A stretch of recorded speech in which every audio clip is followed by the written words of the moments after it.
right, everybody, this is Hannah Fletcher with News by Muse. We are joined by Melissa from Star Trek. How are you feeling with the renewal of season 2 happening? And congratulations, by the way. Thank you so much.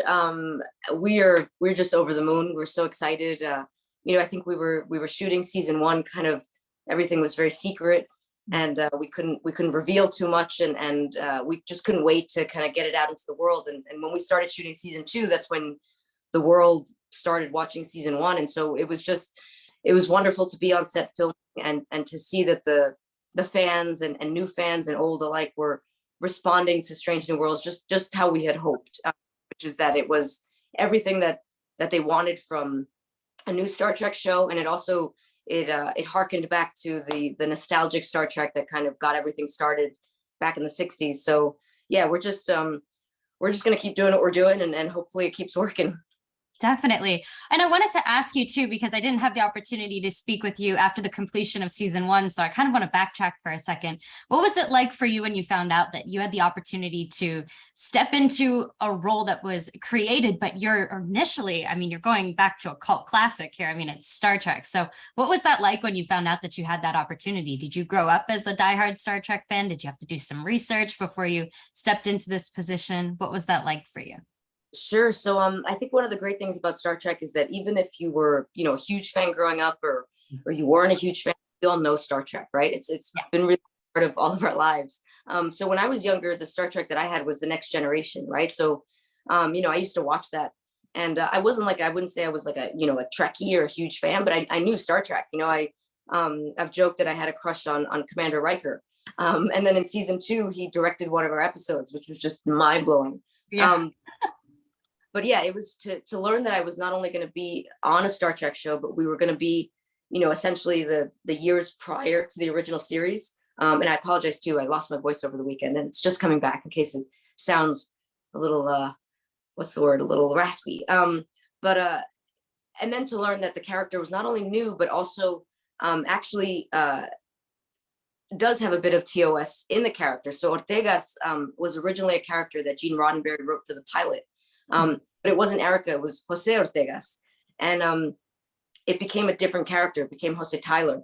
So in naming Erica Ortegas, the showrunners were, in fact, giving a nod to that original character that Gene Roddenberry had wanted for the original Star Trek. So in so many ways, this has just been like a dream. And as an actor too, the fact that I'm kind of bringing to screen this character that should have existed decades ago and didn't.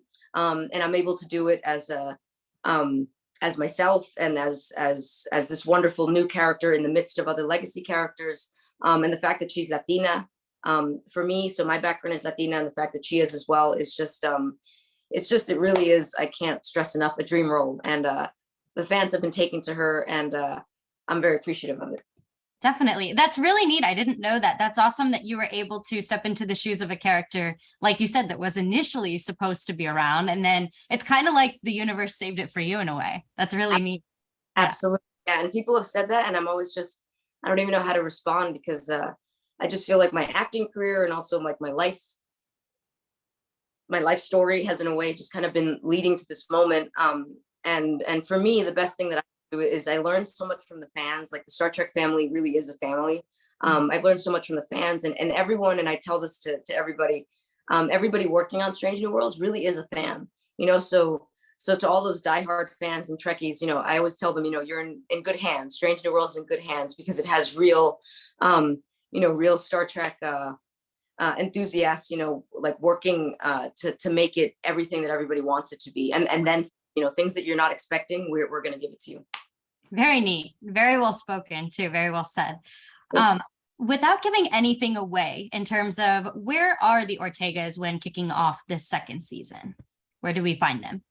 Sure. So I'll say this: we gave a bit of a sneak peek of season 2. I don't know if you saw it yet, but when I heard that we were unveiling it at Star Trek Day, the showrunners told me, they said that one of the pieces of feedback that they got from season 1 was that they wanted more Ortegas, and I was like, that's awesome. And so the little sneak peek everybody got is Erica essentially getting ready for an away mission. She's going to join a landing party, and one of the great things is that she is such a fantastic helmsman, and Captain Pike trusts her so much in those in those make or break it moments, that she always ends up having to pilot the ship. And so in this little sneak peek, we get a glimpse of seeing her go to the planet. Does she go to the planet? We don't yet know.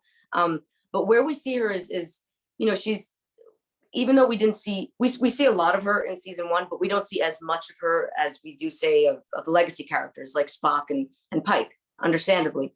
But the great thing is that she leads with confidence, and she leads with the trait of, some fans were telling me that what's so wonderful about her is that what we know most about her is that she's a fantastic helmsman. And so she really leads with her job. And I think that's such an attractive and such an inspiring quality, that's exactly where we find her in season 2, doing her job, doing it really well. And she takes piloting the Enterprise really seriously. And we see that in every single interaction, in every episode. But we're going to see more that we didn't see in season 1. So we see more of her background as a soldier.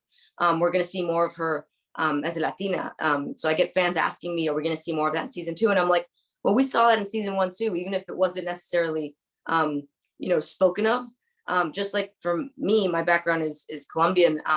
It's in everything I do, because my family, influences, like all of us, our family, our history, our culture influences everything we do. It influences Erica. So we're going to see more of that. Everything that you loved about Erica in season 1, we're going to see more of in season 2, and a lot more. And you're going to see a lot of her interplay with the other characters on the ship, which I think is one of the things people love about Star Trek, is that camaraderie around the Enterprise. Very neat. Well, it sounds like you guys listen to the fans, and it seems like the keyword there is more. And I love to hear that. I'm so excited for you guys. Very awesome.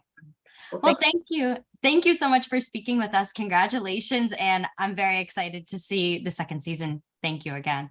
Awesome. Can't wait for it until we talk next time. Yeah, season 3. Let's do it. Thank you.